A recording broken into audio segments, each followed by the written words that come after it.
Question paper pattern മാറിയത് എന്തായാലും plus വണ്ണുകാർക്കുള്ള ഒരു വലിയ ചതി തന്നെയാണ് നമ്മൾ പറയേണ്ടിയിരിക്കുന്നത്. എന്തായാലും നമ്മൾ പറയുന്ന ഈ ഒരു പാറ്റേൺ ഫോളോ ചെയ്യുകയാണെന്നുണ്ടെങ്കിൽ ഇതിനുള്ളൊരു പരിഹാര മാർഗ്ഗം തന്നെയാണ്. ഹലോ ഡിയർ, അപ്പൊ നമുക്കറിയാം മാറുന്ന ക്വസ്റ്റ്യൻ പാറ്റേൺ ഇപ്പൊ നമുക്ക് വലിയൊരു വിഷയമായിട്ടുണ്ട്.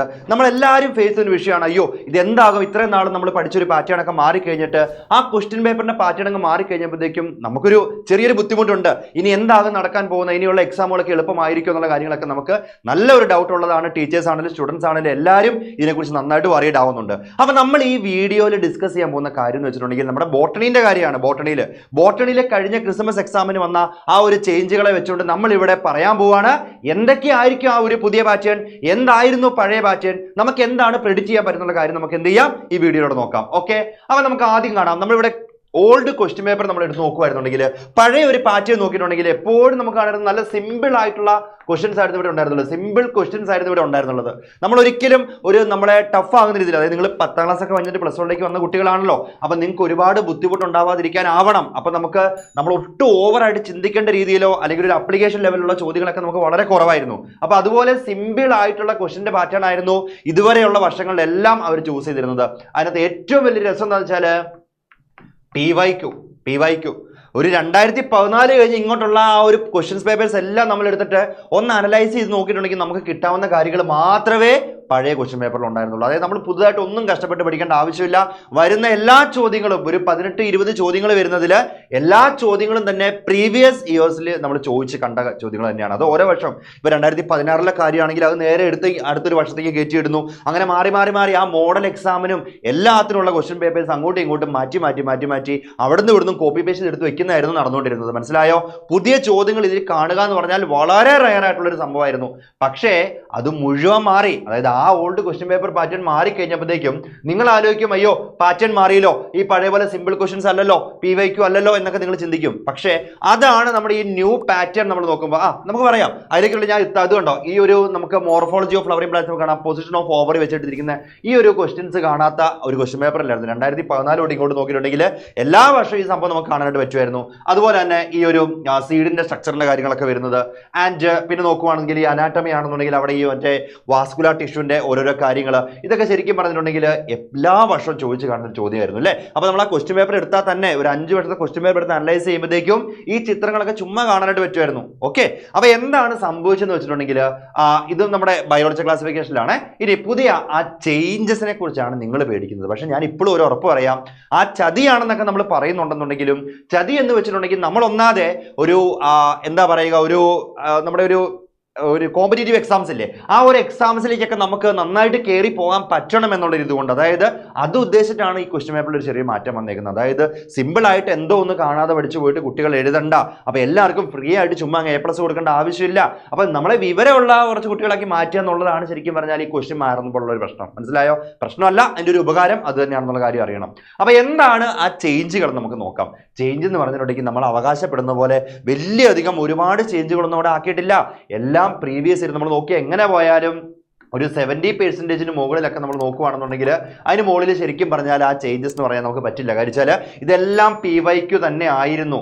ഒരു 70% മുകളിൽ നമുക്ക് പറയാനായിട്ട് പറ്റും. പക്ഷെ ചിലതൊക്കെ എന്ത് ചെയ്തിട്ടുണ്ട്, മാറ്റം വന്നിട്ടുണ്ട്. ചിലതൊക്കെ നമ്മൾ നന്നായിട്ട് ലോജിക്കലായിട്ട് തിങ്ക് ചെയ്തിട്ട് എഴുതേണ്ട ക്വസ്റ്റ്യൻ പേപ്പറൊക്കെ വന്നിട്ടുണ്ട്. മനസ്സിലായല്ലോ? അപ്പോൾ ആ ചേഞ്ചിലേക്ക് നമ്മൾ പോവുകയാണെന്നുണ്ടെങ്കിൽ നമുക്കിവിടെ പറയാം, നമ്മുടെ ബയോളജി ക്ലാസിഫിക്കേഷൻ എടുത്ത് നോക്കിയപ്പോഴത്തേക്കും അവിടെ കണ്ടൊരു കാഴ്ചയാണ് sexual cycle of fungi involve 3 steps എന്ന് പറഞ്ഞൊരു കാര്യം പറഞ്ഞിട്ടുണ്ട്. ഇത് നമ്മൾ ഇന്നേ വരെ എടുത്ത് നോക്കിയിട്ടുണ്ടെങ്കിൽ ഒരൊറ്റ ഒരു ക്വസ്റ്റ്യൻ പേപ്പറിൽ ഈ ഒരു ചോദ്യം നിങ്ങൾക്ക് കാണാൻ പറ്റില്ല. മനസ്സിലായോ? ഏത് വർഷത്തെ എടുത്ത് നോക്കിയാലും ഈ ഒരു ചോദ്യം നമുക്ക് കാണാൻ പറ്റില്ല എന്ന് വെച്ചിട്ടുണ്ടെങ്കിൽ അത് പുതിയ ക്വസ്റ്റ്യൻ ആണ്. അപ്പൊ ഈ ലാസ്റ്റ് ക്രിസ്മസ് എക്സാമിന് നമ്മളത് കണ്ടതാണ്, ഈ ഒരു പുതിയ ചോദ്യം അവിടെ വന്നു. ഇനി അതുപോലെ തന്നെ നമ്മൾ നോക്കുവാണെങ്കിൽ ആ ചാപ്റ്റർ തന്നെ ബയോളജി ക്ലാസിഫിക്കേഷൻ തന്നെ ആൽഗൽ ബ്ലൂം ആൻഡ് റെട്ടൈഡ് എന്നൊക്കെ പറഞ്ഞു. ഈ റെട്ടൈഡ് എന്നൊക്കെ പറഞ്ഞൊരു സംഭവം ഈ ക്വസ്റ്റ്യൻ പേപ്പറിൽ ഫസ്റ്റ് ടൈം ആണ് കാണുന്നത്. ഗോണിയാലക്സ് എന്ന് പറഞ്ഞൊരു ജീവിയുണ്ട്, നിങ്ങൾക്ക് അറിയാവുന്നതാണല്ലോ അല്ലെ. അതൊക്കെ ആദ്യമായിട്ടാണ് ഒരു ക്വസ്റ്റ്യൻ പേപ്പറിൽ കാണുന്നത്, ആൽഗൽ ബ്ലൂമിന്റെ കാര്യമാണെങ്കിലും. മനസ്സിലായോ? പിന്നെ നമ്മൾ നോക്കുവാണെന്നുണ്ടെങ്കിൽ മോർഫോളജിയിൽ the outer layer of seed coat is called എന്ന് പറഞ്ഞിട്ട് ഇന്നേ വരെ ആ സീഡ് കോട്ടിനെ കുറിച്ച് ഒരു ചോദ്യം ഇതുവരെ വന്നിട്ടില്ല. മനസ്സിലായോ? അപ്പൊ ഈ ഒരു നമുക്ക് കാണാൻ പറ്റിയത് ഈ ക്രിസ്മസ് എക്സാമിന് ഒരു 3 ചോദ്യങ്ങൾ പുതിയതായിട്ട് ആഡ് ചെയ്ത് വന്നിട്ടുണ്ട്. ഇതിനു മുമ്പ് ഒരിക്കലും ചോദിക്കാത്ത ചോദ്യങ്ങളായിരുന്നു അത്. ഓക്കെ, അപ്പൊ ഇത് നമ്മൾ അറിയുകയാണെങ്കിൽ ഈ 2 എണ്ണവും 2 മാർക്സിൽ വന്നായിരുന്നുണ്ടെങ്കിൽ ഇത് ഒറ്റ ഒരെണ്ണമായിരുന്നു 1 മാർക്കിൽ വന്നത്. അപ്പൊ ഒരു ആശ്വാസമുണ്ട്, 3 മാർക്കിൽ നമുക്ക് ബുദ്ധിമുട്ടുള്ള പോലെ പുതിയ ചോദ്യമൊന്നും അല്ല വന്നത്, PYQ തന്നെയായിരുന്നു വന്നത്. അപ്പൊ പേടിക്കേണ്ട ആവശ്യമില്ലായിരുന്നു അവിടെ. ഓക്കെ, അപ്പൊ എന്തായാലും ഇതൊരു സൂചന മാത്രമാണ്. നമുക്ക് ഉറപ്പാണ് ഇനി അങ്ങോട്ടുള്ള പബ്ലിക് എക്സാമിൽ ഇതുപോലുള്ള പുതിയ പുതിയ ചോദ്യങ്ങൾ ആഡ് ചെയ്യാനുള്ള ചാൻസുകൾ കൂടുതലാണ്. അപ്പൊ നമ്മൾ ചെയ്യേണ്ട കാര്യം എന്താണെന്ന് വെച്ചിട്ടുണ്ടെങ്കിൽ നമ്മൾ ആ ന്യൂ പാറ്റേൺ നമ്മൾ എക്സ്പെക്ട് ചെയ്യേണ്ടത് ഇങ്ങനെയൊക്കെ ആയിരിക്കും. അതായത് എക്സ്പെക്ട് ചെയ്യുന്നത് എങ്ങനെയെന്ന് ഞാൻ പറഞ്ഞുതരാം. അപ്പൊ ഈ പുതിയ പാറ്റേൺ വന്നാലും പഴയ പാറ്റേൺ ഉണ്ടെങ്കിലും നമ്മൾ ചെയ്യേണ്ട ഒറ്റൊരു കാര്യമുള്ളൂ മക്കളെ, NCERT ആണ് നമ്മുടെ വേദവാക്യം. നമുക്കറിയാലോ, ഈ NCERT ടെക്സ്റ്റ് ബുക്ക് എടുത്തിട്ട് അതിന് തുടക്കം തൊട്ട് അവസാനം വരെയുള്ള ഒരു ടോപ്പിക്ക് പോലും നമ്മൾ വിടരുത്. അതിന്റെ ഇടയ്ക്കുള്ള ഒരുപാട് എക്സാമ്പിളുകൾ കുത്തിയിരുന്ന് പഠിക്കണമെന്നൊന്നും അല്ല നമ്മൾ പറയുക. അതിനകത്ത് എല്ലാ കാര്യങ്ങളും ഒന്ന് പഠിച്ചെടുത്ത് വരിക എന്നുള്ളത് ഏറ്റവും ഇമ്പോർട്ടൻ്റ് ഉള്ള കാര്യമാണ്. അതിനകത്ത് PYQ ആയിട്ടുള്ള കാര്യങ്ങൾ, അതായത് PYQ ക്വസ്റ്റ്യൻസ്, ആ PYQ ക്വസ്റ്റ്യൻസിന് ഒരു ഇമ്പോർട്ടൻസും ഇല്ല എന്നൊന്നും നിങ്ങൾ വിചാരിക്കില്ല, ഒരിക്കലും വിചാരിക്കരുത്. എപ്പോഴും അതിനകത്ത് കൂടുതൽ വരിക എന്ന് വെച്ചിട്ടുണ്ടെങ്കിൽ ഈ PYQ തന്നെ ആയിരിക്കും. ആ PYQ എന്തായാലും നന്നായി അടിപൊളിയായിട്ട് വായിച്ചു നോക്കണം. അത് നിങ്ങൾ ചെയ്യേണ്ട ഒരു കാര്യമാണ്. എല്ലാ PYQസും എടുത്ത് അടിപൊളിയായിട്ട് ഒന്നുകൂടെ ഒന്ന് എടുത്ത് വായിച്ച് ക്ലിയർ ആക്കി വെക്കുക. അതിന് ഏറ്റവും കൂടുതൽ ഇമ്പോർട്ടൻസ് അതിന് കൊടുക്കണം, മോർ ഇമ്പോർട്ടൻസ് അതിന് തന്നെ കൊടുക്കണം. അത് കഴിഞ്ഞിട്ട് നിങ്ങൾ ചെയ്യേണ്ട കാര്യം എന്ന് വെച്ചാൽ NCERTയിലെ ക്വസ്റ്റ്യൻസ് ഉണ്ട്, കുറച്ച് ക്വസ്റ്റ്യൻസ് നമ്മൾ കൊടുത്തിട്ടുണ്ടാകും.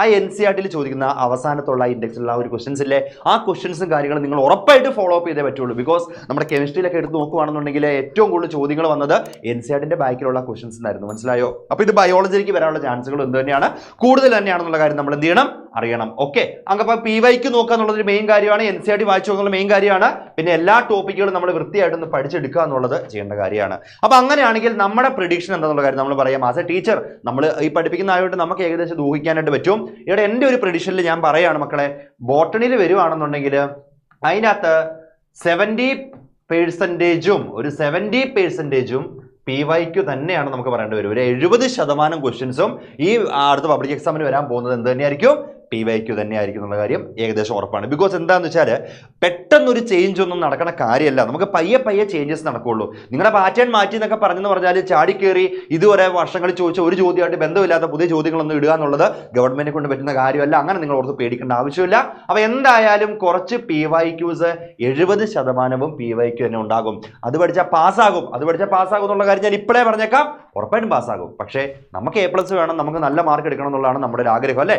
അപ്പൊ അതുകൊണ്ട് തന്നെ നമ്മൾ ചെയ്യേണ്ട ഒറ്റ കാര്യം എന്ന് വെച്ചാൽ എന്തായാലും NCERTയിൽ നിന്ന് NCERT ക്വസ്റ്റ്യൻസ് നമ്മൾ എടുത്ത് നോക്കിയിട്ടുണ്ടെങ്കിൽ അതെങ്ങനെ പോയാലും ബാക്കിലുള്ള ക്വസ്റ്റ്യൻസ് നോക്കുവാണെങ്കിൽ ഒരു 20% ക്വസ്റ്റ്യൻസ് അവിടെ നിന്നായിരിക്കും വരാനായിട്ട് പോവുക. മനസ്സിലായോ? അപ്പൊ ഇനി അടുത്ത ഒരു ലെവലാണ് നമ്മുടെ അപ്ലിക്കേഷൻ ലെവൽ ന്യൂ ക്വസ്റ്റ്യൻസ്. അതായത് അപ്ലിക്കേഷൻ ലെവലിലുള്ള ന്യൂ ക്വസ്റ്റ്യൻസ് വരാനുള്ള ചാൻസ് എന്തായാലും ഉണ്ട്. അവിടെയാണ് നമ്മുടെ ഭാഗ്യ പരീക്ഷണം കിടക്കുക. ഒരു 10% അതിന് ചാൻസ് ഉള്ളത്. അത് ഞാൻ പറഞ്ഞല്ലോ, നമ്മളിപ്പോൾ നേരത്തെ കണ്ടു, ആ ഒരു ഡേറ്റ വെച്ചിട്ട് ഞാൻ കാണിച്ചു തന്ന കാര്യമാണ്. 2 മാർക്കിൽ 2 ചോദ്യം അങ്ങനെ മാറി വന്നിട്ടുള്ളൂ, 1 മാർക്കിൽ ഒറ്റ ചോദ്യം മാറി വന്നിട്ടുള്ളൂ. അങ്ങനെ ഒരു 3 ചോദ്യങ്ങൾ നമുക്ക് എക്സ്പെക്ട് ചെയ്യാൻ പറ്റുള്ളൂ. ടോട്ടൽ ഒരു 18-20 ചോദ്യം വരുന്നതിൽ ഒരു 3 ചോദ്യമായിരിക്കും ഈ 10% വരുന്നത്.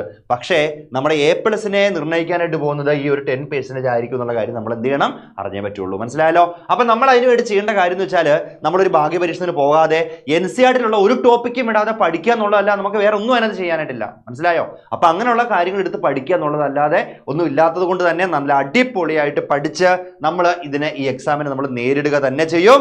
അതിനായിട്ട് എന്തായാലും നമ്മുടെ ഈ റേസിന്റെ സപ്പോർട്ട് നിങ്ങൾക്ക് ഉണ്ടാകും. എല്ലാ വീഡിയോസ് ആണെങ്കിലും ഓരോരോ എക്സ്പെക്ട് ചെയ്യാനുള്ള സാധനങ്ങളും പ്രെഡിക്ഷൻ ക്വസ്റ്റ്യൻസും എല്ലാം നമ്മൾ എന്ത് ചെയ്യുന്നുണ്ട്, വീഡിയോകളായിട്ട്, കണ്ടന്റ് വീഡിയോകളായിട്ട്, ഷോർട്ട് വീഡിയോ ഒക്കെ ആയിട്ട് നമുക്ക് മുമ്പിലേക്ക് ഉണ്ടായിട്ട് വരുന്നുണ്ട്. നമ്മളപ്പോൾ നിങ്ങൾ ചെയ്യേണ്ട ഒരു കാര്യം ഇതേ ഉള്ളൂ, നമ്മുടെ ഈ ക്ലാസ്സുകൾ ഒന്നും മിസ്സാക്കരുത്. എല്ലാവരും സബ്സ്ക്രൈബ് ചെയ്യുക, ലൈക്ക് ചെയ്യുക, ഷെയർ ചെയ്യുക. അപ്പോൾ ഓക്കെ അല്ലേ? അടുത്ത വീഡിയോ ആയിട്ട് വീണ്ടും കാണാം.